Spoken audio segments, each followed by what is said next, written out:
Olá pessoal, aqui é o professor João Fábio da Universidade Tecnológica Federal do Paraná com mais um curso da área de robótica.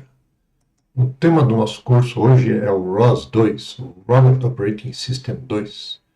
Eu sou coordenador do Laboratório Avançado de Sistemas Embarcados em Robótica, LASER, alocado ao Departamento Acadêmico de Informática da INF e também atuo junto ao Programa de Pós-Graduação em Computação Aplicada, PPGCA, da UTFPR.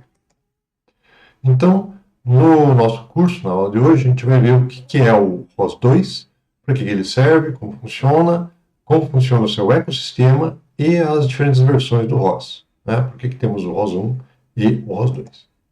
Então, o que é o ROS? Para começar, apesar do nome, o ROS não é um sistema operacional. Ele é um middleware de comunicação. Ele é um conjunto de bibliotecas e ferramentas que foram desenvolvidas para simplificar e padronizar o desenvolvimento de aplicações para robôs. Então, o middleware é algo que fica no meio. Né? Então, o desenvolvimento das aplicações é feito pelos usuários, né, os programadores de robôs, e daí a gente tem aqui embaixo o sistema operacional de verdade, que no ROS2 pode ser o Linux, Windows, o próprio macOS ou até alguns outros sistemas de tempo real. E o ROS, então, é um conjunto de bibliotecas, APIs e sistemas de comunicação que fica aqui no meio entre as aplicações de robótica e o sistema operacional. O funcionamento do ROS é mais ou menos o seguinte: ele permite a comunicação entre nós, que são programas de controle dos robôs, que publicam mensagens em tópicos. E outros nós subscrevem essas mensagens e quando um publica, o outro recebe. Né? Isso aqui é uma comunicação múltiplos envios e múltiplas recepções, né? Então, vários nós podem publicar no mesmo tópico e toda mensagem publicada num tópico vai ser recebida por todos nós que estão subscritos àquele tópico. O ROS, então, é um framework, né, que foi desenvolvido inicialmente sobre o Linux e sua principal padronização, principal objetivo é padronização de mensagens, padronização de software para desenvolvimento robótico. Aqui o site, ros.org, e com o advento da padronização, foi possível que robôs de diversos fabricantes e softwares desenvolvidos para um robô pudessem atuar no outro. Então, o principal objetivo do ROS é simplificar o desenvolvimento de software para robôs. Existem diversas distribuições do framework, né? Cada uma voltada a uma versão do Linux, e o ROS2, no caso, também suporta os sistemas operacionais Windows e macOS. O ROS1 ele é principalmente desenvolvido para o Linux Ubuntu, mas o ROS2 também tem suporte para outras versões do Linux, né? E também outros sistemas operacionais. Aqui alguns exemplos de robôs, né, que atuam usando o ROS. Então, vê que tem robôs bípedes humanoides, carros robóticos, robôs industriais, drones, robôs de pesquisa, até robôs subaquáticos.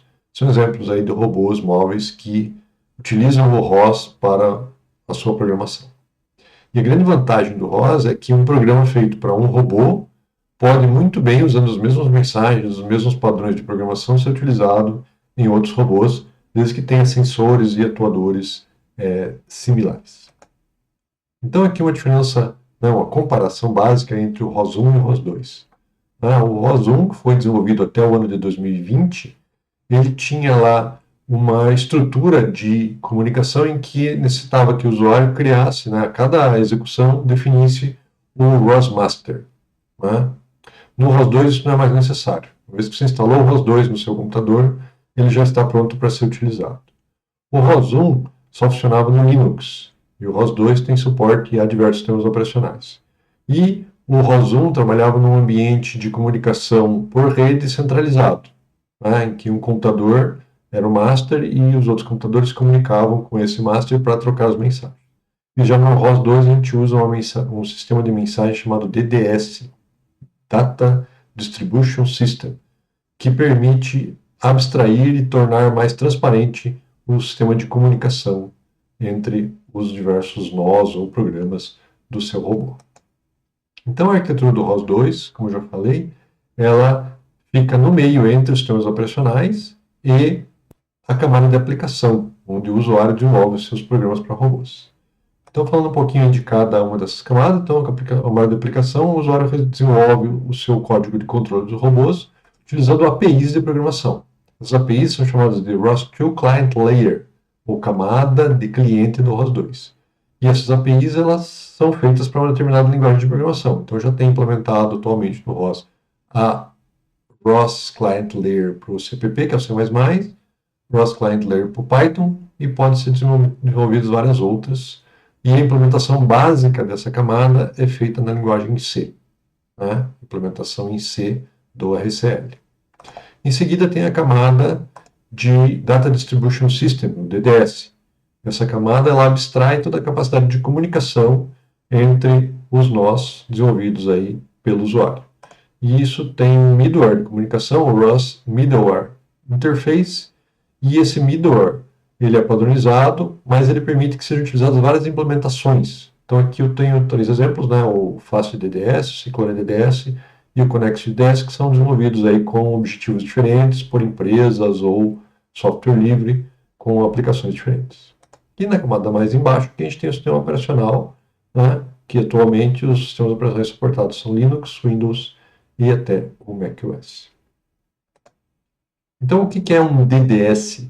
O DDS nada mais do que um sistema de comunicação que permite que um computador se comunique com o outro de forma transparente, né? Então, existe um Global Data Space em que todos os nós, publicadores e subscritores, se registram e daí eles podem se comunicar, né? Então, é como se tudo isso aqui fosse um grande computador em que eu rodo as aplicações, lendo os atuadores, lendo os sensores, publicando nos atuadores, fazendo aplicações em tempo real, streaming de informações, eventos, tudo isso de forma transparente. Então, o DDS nada mais é do que um sistema que torna transparente a comunicação entre nós, publicadores, e nossos subscritores, né, que podem estar em computadores diferentes, trabalhando com diversos hardwares diferentes, né, de forma transparente. Como que se escolhe um DDS? Falei que tem várias opções, né? Essas opções estão disponíveis para diversos requisitos de usuários, né? Então, existem alguns que são gratuitos, né, de uso gratuito, código aberto, e outros DDS que são comerciais, pagos, mas que têm equipe de suporte, possibilidade de customização, algumas vantagens, como, por exemplo, criptografia, transferência de dados. Né? Alguns DDS são otimizados para velocidade de transporte dos dados, outros são otimizados para garantia de tempo de transporte, visando desenvolvimento em tempo real, ou ainda outros com suporte a diversos microcontroladores. O DDS default, que vem com o ROS2, é o FastDDS, que é um software livre, né, que pode ser utilizado, deve ser adequado para a maioria dos usuários de ROS2. Então, atualmente nós temos aí 4 modelos de DDS que podem ser escolhidos e substituídos pelo usuário. O FastDDS, que é desenvolvido aqui por esse grupo eProxima, o Cyclone DDS, do grupo Eclipse, que também é software livre, o RTI Connext, comercial e aplicação para pesquisa, e o Murum DDS, que é para aplicações mais comerciais. Mais informações sobre isso podem ser encontradas aqui no docs.ros.org, falando aqui sobre os diferentes middlewares de transporte de dados DDS. Bem, o ROS1, como eu falei, ele foi desenvolvido até o ano de 2020. Por que foi escolhido fazer a migração, então, a alteração de versão do ROS1 para a versão 2? Primeiro é que no ROS1 você tinha que ter um computador central. E esse computador central, quando ele travava, toda a rede, todo o teu robô parava. Com o ROS2, sem ponto central de falha, você pode manter, mesmo tendo alguma falha de hardware, algumas outras funcionalidades podem continuar funcionando. O ROS1 era monoplataforma, funcionava no Linux, e o ROS2 agora é multiplataforma. O ROS2 também é multi-arquitetura, no sentido que ele tem suporte para diversos tipos de processadores. Além dos processadores de PC, também tem o ARM32 embarcados, executa com relativa simplicidade no Raspberry Pi, então tem algumas vantagens. E ele foi desenvolvido para tentar suprir algumas necessidades de tempo real em ambiente distribuído, que era impossível de fazer só modificando o ROS1. Então foi escolhido aí há alguns anos atrás a fazer a migração abandonar o ROS 1 e recomeçar o desenvolvimento todo do zero no ROS 2. Então, para que serve o ROS 2? Ele é um sistema de padronização de desenvolvimento de aplicações para a robótica. Ele permite distribuição de múltiplos processadores embarcados num único robô ou sistema robótico, e isso é muito comum, muito importante para sistemas robóticos, ter a capacidade de desenvolver utilizando múltiplos processadores. Aqui no nosso robô da UTFPR, nosso robô de serviço, a STI, a gente tem, por exemplo, 5 unidades de processamento. Raspberry Pi, que controla o braço robótico, tem a parte de visão, a parte de navegação, tudo isso feito com múltiplos computadores embarcados dentro do robô. E quando você tem padronização, você permite o reaproveitamento de algoritmos e soluções. Então, os algoritmos desenvolvidos para o nosso robô, com o nosso hardware, podem também ser utilizados com qualquer outro robô que tenha um hardware que suporte as mesmas características e use o ROS 2.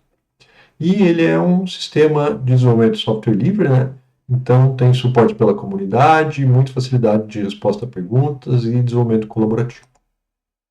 Então o ecossistema do ROS, né, que está aqui no site ros.org, a principal fonte de informação é esse site docs.ros.org, ele tem aí uma série de funcionalidades. Eles chamam aqui de Plumbing, Tools, Capabilities e Community. Plumbing é as capacidades de comunicação. Tools, nós logo veremos nesse curso a quantidade de ferramentas de desenvolvimento e monitoramento, debug, que vêm disponíveis juntos com o ROS. Capabilities é que ele tem todas as capacidades necessárias para o desenvolvimento de software para robôs, e Community, que ele é um software livre, gratuito, com desenvolvimento compartilhado e colaborativo. Então está aqui a página principal do ROS, aconselho que todos vocês deem uma olhadinha lá, né? E aqui está a página principal da versão do ROS 2 que nós vamos trabalhar nesse curso, que é o ROS 2 JZ Jalisco. Cada 2 anos é lançada uma nova versão, né? Então começou com o A, B, C, já estamos na J. E essa versão aqui foi lançada em 2024, nós estamos agora no ano de 2025. Então eu vou começar a explicar aí todo o funcionamento do ROS 2 baseado nessa versão, né, nessa distribuição do ROS 2 chamada JZ Jalisco, que é a versão lançada em 2024. Ok, pessoal? Nos próximos vídeos a gente vai falar um pouco mais sobre as diversas distribuições do ROS, os conceitos básicos e instalação. Obrigado pela atenção, nos vemos em breve.